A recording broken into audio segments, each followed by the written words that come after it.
Hindi lamang kaligtasan ng publiko ang pinahahalagahan ng Pangasinan Provincial Disaster Risk Reduction Management Office, kundi maging kalikasan. Kaya naman, kasabay ng pagdiriwang ng National Disaster Resilience Month ngayong Hulyo, nasa 400 native at fruit-bearing trees ang kanilang itinanim sa Pangasinan Ecological Park sa bayan ng Bugalyon.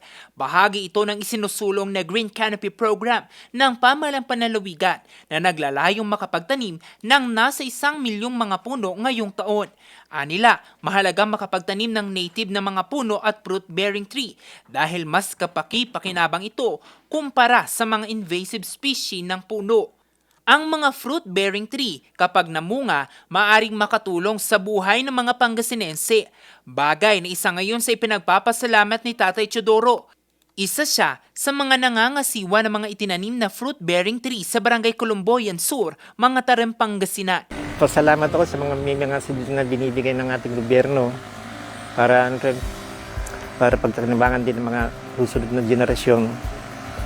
Hindi naman sa akin to, para sa mga susunod na generation na Tsaka matikman nila yung ibang klaseng prutas din. Sa ngayon, nagpapatuloy ang pagtatanim ng puno ng Pamahalang Panlalawigan upang matiyak ang ligtas, matatag at greener Pangasinan. Jose Robert Inventor, Nation on the Move.